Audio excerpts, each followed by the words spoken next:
What's going on, YouTube? JT is reborn here, and welcome back to another edition of my DC comic book reviews. And in this issue, we're going to be talking about, or this video, I should say, we're going to be talking about Batgirl issue number 20. This one is written by Tate Brombaugh with artwork by Steven Segovia.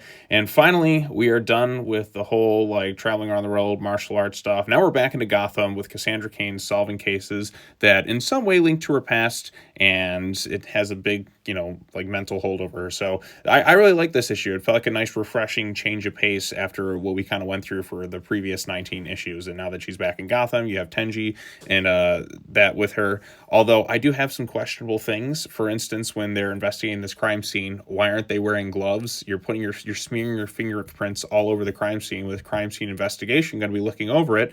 Wouldn't they like verify your fingerprints? So that's a critique I have. But basically, it opens up in the past where we have this little girl here, and like there's some sort of hypnotist kind of angle going on with her, and Cass wakes up from a nightmare. Now this moment between her and Batman, like he hands her a letter, and it's like, it asked for you specifically, and she knew all the details like by reading his body language that had something to do with murder, and she goes on her own. But of course we have the whole thing going on in Gotham with Vandal Savage and all that, and his task force being there to kind of take down Bat Vigilante. So Cass is off on her own. That's why she's kind of separate from the stuff in the other Batman title. Now, I haven't read Batman issue 10, but I will be covering it after I talk about this one. So I got a few comic books to talk about today, actually. But anyways, Gordon's there. He's kind of keeping this thing under wraps, per se. Like, he gives him, like, okay, you got a 5-minute head start to kind of investigate this murder.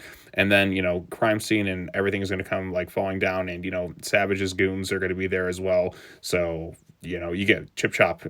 I'm, got to keep an eye on everyone else. So they investigate this. They find this little girl, and you have these flower flashbacks to like Cass, where her memory that was manipulated and all the emotional abuse as a child she had undergone. And she's wondering if these are past memories or something repressed, or something is going on with her that's really messing with her head. And she even has kind of a seizure at one point. Now, one thing that does bother me about them investigating this crime scene, look at that right here. All right, let's see if we can zoom in. Oh, come on, bastard. Look at that. They're putting their fingerprints all over the body in the case right here. Why are they doing this? Why aren't they wearing gloves? This would be a simple case. The crime scene investigators are going to come in and see all this, and now they're taking things in these flowers and all that, Cass is aware of. They're going to see all this stuff on there. Like, why would you do that? I mean, that's just unless their fingerprints have been omitted from the database or something like that, it just feels like kind of a dumb thing. Why not wear gloves? At least Cass is smart to wear gloves at the crime scene. But again, that's just me. So the flowers trigger some kind of like past traumatic memories of her, and they end up calling like Tenji's father, and there's some stuff with her and David Kane, a little bit of stuff in her past. She has moments where she's kind of like facing off against a bronze tiger who looks like a Jack Tony the Tiger before he like switches back out to bronze tiger.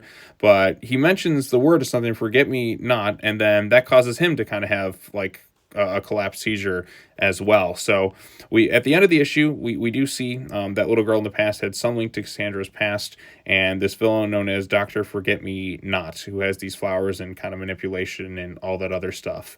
But I'm not familiar with this character. I guess they must be someone new or something along the lines of that. But again, a very interesting issue.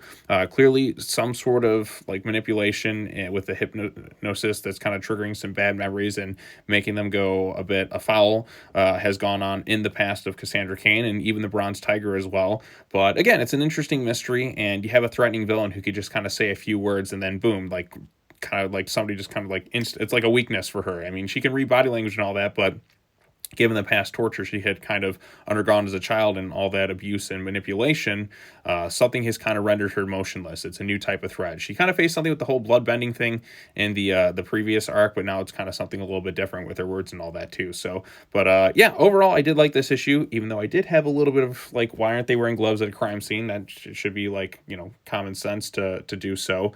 But other than that, like, that's the only thing that kind of took me out of it. Just a smidge, like, you're putting your hands all over that stuff and you got CSI there. Shouldn't that's my thinking of it too. So but it's a minor thing. The story is interesting enough, and it feels a bit refreshing compared to the stuff that we had kind of went on for I think a little bit too long with, Cass traveling the world and all that other martial arts related stuff, which, I enjoy that as well. But I do think that's stuff kind of took a little bit long for her to kind of get back to Gotham and solving some individual cases. But now we're into this thing, and it's already a little bit more interesting for me now that we kind of like established everyone else, and now we're doing some like case study work for Cass. And plus, like if her like kind of focusing on this thing would make sense why she wouldn't be so much in the other Gotham related stuff going on too. So because she's off on her own adventures, even within Gotham as well. So, but anyways, what did you think of this issue? Let me know your thoughts in the comment section down below. Be sure to like this video, share it with your friends, subscribe to the YouTube channel for more content, hit that bell for notifications, all the fun stuff.